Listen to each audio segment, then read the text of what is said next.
नमस्कार defence aspirants, स्वागत है त्रिशूल डिफेंस एकेडमी के यूट्यूब चैनल पे। अक्सर सर्विसेज सिलेक्शन बोर्ड इंटरव्यू के 5 दिन के प्रोसेस में जहां भी ग्रुप वर्क आता है वहां पे डिफरेंस ऑफ ओपिनियंस आते हैं। डिफरेंस ऑफ ओपिनियन के साथ कॉन्फ्लिक्ट्स आते हैं और कॉन्फ्लिक्ट से कैंडिडेट्स स्ट्रेस में हो जाते हैं कि यार लड़ाई हो रही है, यार मेरी तो डिफरेंस ऑफ ओपिनियन आ रहा है, कहीं ऐसा तो नहीं कि मैं रिकमेंडेड नहीं हूंगा। सर, कॉन्फ्लिक्ट्स बनी बात है कि कॉन्फ्लिक्ट्स होंगे। जहां एक ग्रुप है जीटीओ में 10 बंदों का 8 बंदों का, वहां पे डिफरेंस ऑफ ओपिनियन है। अब डिफरेंस ऑफ ओपिनियन है तो कॉन्फ्लिक्ट्स है। इस कॉन्फ्लिक्ट्स को सॉल्व करने के लिए कैसे आगे बढ़ा जाए, क्योंकि स्पेशली जो जिसके आप एक्सपर्ट हैं, जीटीओ की अगर हम बात करें तो जीटीओ में बहुत सारे ऐसे टास्क हैं जहां पे डिफरेंस ऑफ ओपिनियन चल सकती है। ग्रुप डिस्कशन हो गया, ग्रुप प्लानिंग एक्सरसाइज हो गया, ये जो ग्राउंड टास्क हैं उसमें हो सकता है डिफरेंस ऑफ ओपिनियन। उस केस में सर कैसे कैंडिडेट्स अपने कॉन्फ्लिक्ट्स को सुलझाएं, कैसे वो स्ट्रेस फ्री रहें, क्योंकि दिमाग में एक थॉट प्रोसेस आ जाता है कि यार कॉन्फ्लिक्ट हो गया, अब तो मेरे चांसेस गए, और उस चक्कर में कैंडिडेट परफॉर्म नहीं कर पाता। जी, ये भी एक क्वेश्चन आया है आपके पास? हाँ सर, ये भी एक क्वेश्चन आया है मेरे पास। मैं आपसे सिर्फ क्वेश्चन ही पूछता हूँ। चलिए ठीक है, बहुत अच्छा क्वेश्चन है कि कॉन्फ्लिक्ट्स हैं, इसको एक कैसे रिजॉल्व किया जाए। इसकी एक थ्योरी भी है साइकोलॉजी में, मगर उससे पहले ये समझते हैं कि कॉन्फ्लिक्ट होता क्या है। जी, तो सबसे पहले तो देखिए सर क्या है कि एक अमेरिकन सोशलिस्ट थे मैरी पार्कर फॉलेट जी, उन्होंने डिफाइन किया था कॉन्फ्लिक्ट को बहुत अच्छे तरीके से। उनकी जो डेफिनेशन है कि conflict is the appearance of difference of opinions of interest. ठीक है, ये उन्होंने कहा था कि जब ग्रुप में, अब ये होता कब है कि ग्रुप वर्क, हर ग्रुप वर्क में कॉन्फ्लिक्ट्स नहीं आते।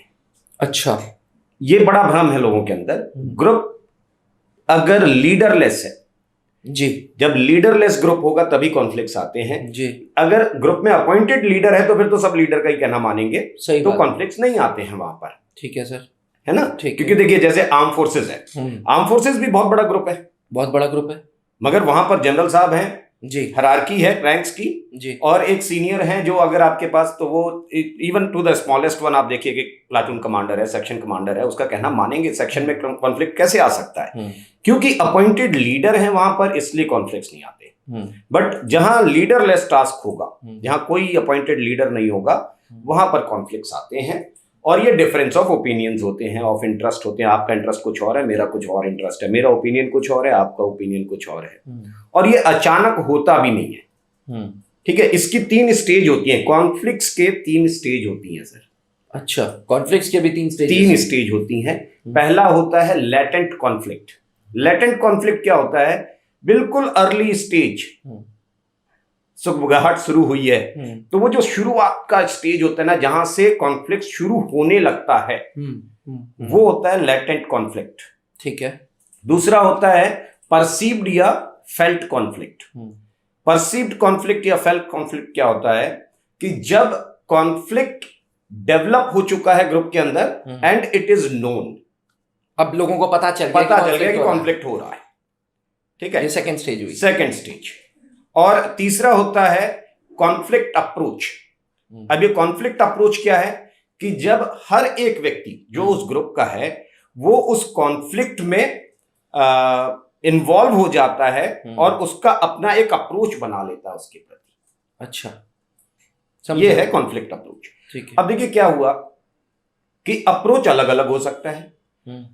कुछ लोगों का अप्रोच होगा कि इस कॉन्फ्लिक्ट को खत्म किया जाए, कुछ लोगों को कहा जाए, कुछ लोग ऐसे होंगे जो इस कॉन्फ्लिक्ट को और बढ़ाने के लिए, कुछ लोग होते हैं ना आग में घी डालने का काम करते हैं, कोई पानी डालने का काम करता है। तो ये अलग अलग तरीका है अपने अप्रोच का इस ग्रुप के अंदर लोगों का।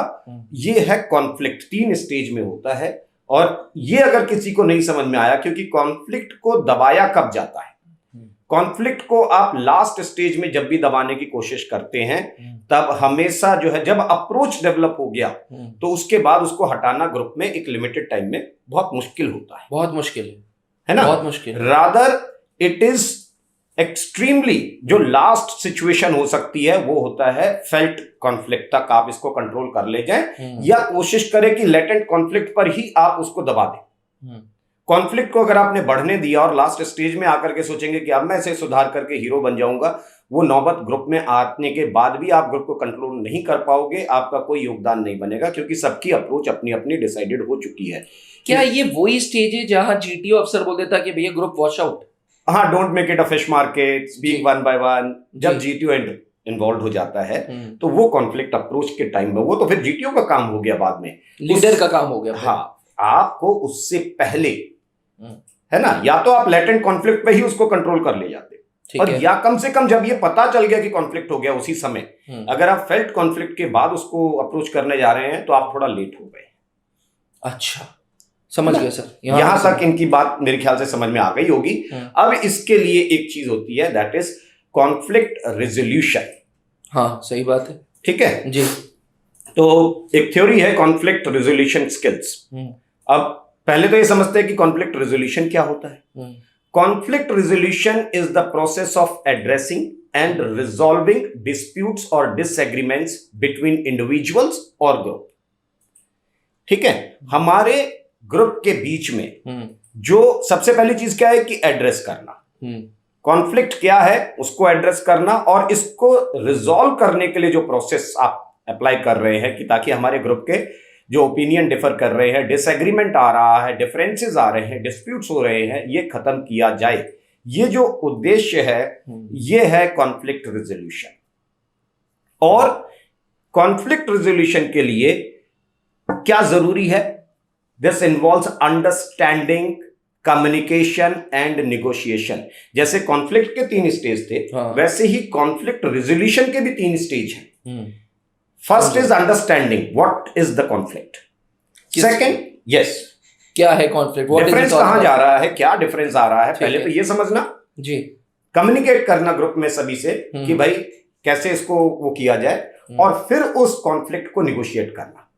थोड़ा तुम झुको थोड़ा मैं झुकूं, हाँ, ताकि ये ग्रुप के सभी व्यक्तियों से जी एक्सेप्ट किया जा सके, which should be acceptable to everyone into this group. सही बात है, ये कॉन्फ्लिक्ट रेजोल्यूशन थ्योरी कह रही है। और देखिए क्या है कि इसका अल्टीमेट गोल क्या है। The goal is to minimise hostility and promote harmony and understanding in group. तो आप ग्रुप की हॉस्टिलिटी खत्म कर दीजिए, आपके जो ग्रुप के अंदर सौहार्द जो होता है, हार्मनी थोड़ा सा बढ़े, समझ एक दूसरे के प्रति बढ़े जी। ये इसका अल्टीमेट गोल है आपके ग्रुप में। ठीक है, जिसमें अब आती है चीज कि कॉन्फ्लिक्ट रेजोल्यूशन स्किल्स जी। इसके लिए 10 जरूरी स्किल्स आपको चाहिए। क्या है ये स्किल्स, चलो इसके ऊपर देखते हैं कि व्हाट ऑल, किस तरीके का पर्सन जो है, किस तरीके का व्यक्ति कॉन्फ्लिक्ट रेजोल्यूशन स्किल में माहिर होता है, या वो उसको रिजॉल्व कर सकता है। वो स्किल्स क्या है? सबसे पहली चीज जो बुनियादी चीज आती है इसके अंदर, एक्टिव लिसनिंग। अब क्योंकि वहां पर कोई सुनता तो है नहीं किसी की, सब अपने अपने उसमें भड़ास निकाल रहे होते हैं। True true. जब तक you are not a active listener, तब तक आप ये कॉन्फ्लिक्ट्स को सॉल्व ही नहीं कर सकते। सर एक चीज कहते हैं ना बड़ी सिंपल से, besides being a good speaker you need to be a keen listener first. एक अच्छा वक्ता होने से पहले एक अच्छा श्रोता होना बड़ा गुण है। नो डाउट सर, है ना। सुनना सीखो भाई, सुनना सीखो। जब तक आप सुनोगे नहीं तब तक आप जो है समझ नहीं पाओगे कि ये डिफरेंसेस क्या हैं और उसमें क्या है। जब भी आप सुनिए तो विदाउट इंटरप्टिंग एनीवन, जो कह रहा है उसको ध्यान से सुनिए। बहुत लंबा नहीं तो 20-30 सेकंड में, आप समझदार इंसान है, 20-30 सेकंड में समझ में आ जाएगा कि ये क्या कहना चाह रहे हैं। आप कुछ एक्सट्रैक्ट कर सकते हैं उससे कि ये क्या चीज है, इनका जो पर्सपेक्टिव क्या है, क्या कहना चाह रहे हैं ये। तो सबसे बुनियादी चीज है एक्टिव लिसनिंग। उस समय 10-15 सेकंड 20 सेकंड बिना कुछ बीच में इंटरप्ट किए जो आपसे डिफरेंट ओपिनियन रखते हैं, पहले उनको सुनिए और उनकी बात को समझ करके फिर अपनी बात को आगे बढ़ाइए। तो सुनना पहले सीखिए। दूसरी चीज होती है आपका इमोशनल इंटेलिजेंस अच्छा होना चाहिए। जिसका इमोशनल इंटेलिजेंस ठीक नहीं है, अब उसकी ईगो हर्ट होने लग जाएगी। वो कहेगा नहीं है तो मेरी बात नहीं मान रहे हैं। अब ये कहा लिखा है कि मैं ही सही बोल रहा हूं, हो सकता है आप सही बात बोल रहे हो। आज के यूथ में तो बहुत बड़ी प्रॉब्लम, बड़ी बात है। ईगो। और खास करके जब पीछे सिलेक्शन का स्ट्रेस लटका हुआ है तब तो दिक्कत और ज्यादा हो जाती है। तभी इनका इमोशनल इंटेलिजेंस बिल्कुल ही नीचे चला जाता है।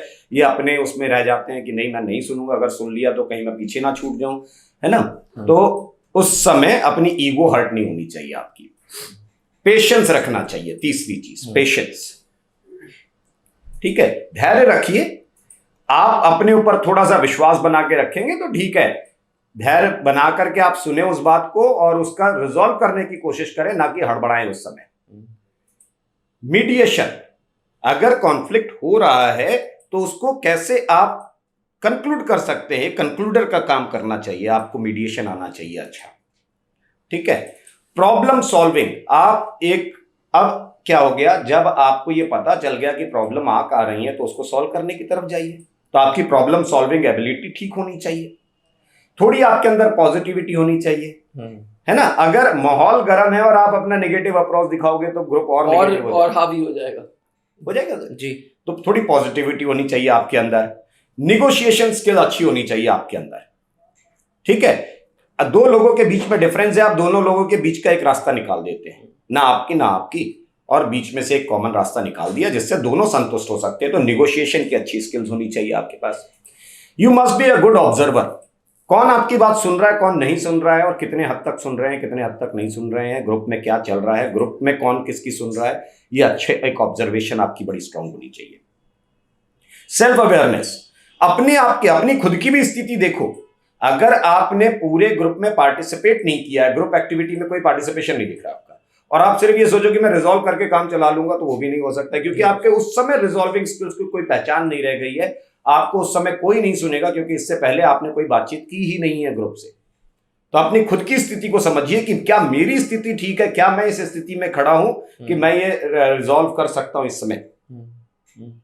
समझ आया, है ना जी। और तीसरा होता है टीम अवेयरनेस। अपनी अवेयरनेस तो है कि मैं कहां खड़ा हूं, मगर टीम कहां खड़ी है वो भी पता होना चाहिए, किस टॉपिक पे डिस्कशन हो रहा है, क्या एग्जांपल, और टीम अभी कहां पहुंच गई है, कितना कॉन्फ्लिक्ट बढ़ गया इसके अंदर।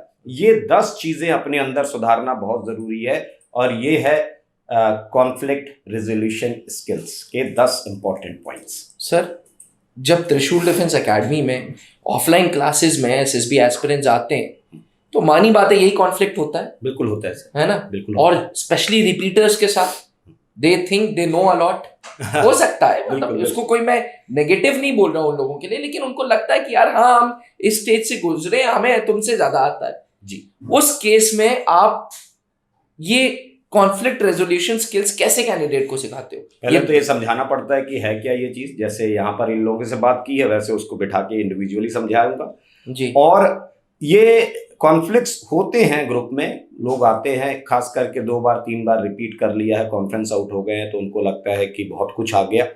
तो उसको ये बताना पड़ता है कि भाई वो पास था, वो चला गया, और पिछले 3 बार में यही गलतियां हो रही थी जिसकी वजह से आप दिक्कत में आ रहे थे, है ना। और वी मेक श्योर कि 3 दिन के अंदर वो कॉन्फ्लिक्ट खत्म किया जाए। 3 दिन के डिस्कशन प्रैक्टिस के बाद कॉन्फ्लिक्ट्स नहीं आने देते हैं उस बैच में, ये पहली चीज तय की जाती है। सर, जब सिलेक्शन बोर्ड्स में जीटीओ अफसर ग्रुप बनाते हैं, उस दौरान भी कुछ कैंडिडेट्स आपस में बात करते होंगे कि यार कॉन्फ्लिक्ट नहीं आना चाहिए, कॉन्फ्लिक्ट नहीं आना चाहिए, कॉन्फ्लिक्ट नहीं आना चाहिए, क्योंकि लीडरलेस टास्क है। जितने भी जीटीओ में हैं, या आप मान लीजिए एसएसबी का जितना भी ग्रुप वर्क है, राइट फ्रॉम द पीपीडीटी, आप मान लीजिए पीपीडीटी में भी एक डिस्कशन होगा, जीटीओ में आएंगे तब पहला टेस्ट ही डिस्कशन से शुरू होगा, group planning exercise, progressive group task, यहाँ तक बहुत कॉन्फ्लिक्ट्स होते हैं ग्रुप के अंदर। और ये इससे पहले सब लोग आपस में बात करते हैं, क्योंकि फ्री टाइम आप एक ही जगह रुक रहे हो, शाम को बात करते हो, तो सब अपनी समझदारी दिखाते हैं कि हाँ कॉन्फ्लिक्ट ना हो, फिर भी हो जाता है, फिर भी, क्योंकि ये लीडरलेस टास्क है। Thank you sir, thank you so much. मजा आ गया आपसे बात करके, and it is always good talking to you on different topics. मजा आ गया आज कॉन्फ्लिक्ट रेजोल्यूशन। मुझे भी बड़ा मजा आता है जब अच्छे सवाल उठा के अच्छे सवाल बच्चे लाते हैं सर। जी बिल्कुल बिल्कुल। एस्पिरेंट्स, आपके सवालों में हमारी एक वीडियो छुपी होती है, इसलिए खूब कमेंट करें, खूब सवाल हमसे पूछें, ताकि हम आपके लिए ऐसी एक्साइटिंग वीडियोस बना सकें। देखिए, YouTube पे पूरा ज्ञान एसएसर्स नहीं बांट सकते, इसलिए हम हर बार अनुरोध करते हैं एस्पिरेंट्स को कि आप ऑनलाइन क्लासेस से जुड़ें, ऑफलाइन क्लासेस से जुड़ें और चांसेस ऑफ सिलेक्शंस बढ़ाएं। Because sir being an assessor, Colonel Pankaj Mehrotra sir services selection board में थे। आप लोगों से हम ये नहीं अपेक्षा कर सकते कि सुबह से लेकर शाम तक यूट्यूब वीडियोस ही बनाते रहो। भाई क्लासेस हैं, सुबह आपके ऑफलाइन क्लासेस, शाम को ऑनलाइन क्लासेस। इसलिए बी अ पार्ट ऑफ त्रिशूल डिफेंस एकेडमी एंड फौज में अफसर बनने का सपना पूरा करें। Thank you. अब डिफेंस एग्जाम क्रैक करना हुआ और भी आसान, त्रिशूल डिफेंस एकेडमी लेकर आए हैं बिल्कुल ही एडवांस लर्निंग ऐप। तो आज ही ज्वाइन करें और स्टार्ट करें अपनी ऑनलाइन क्लासेस।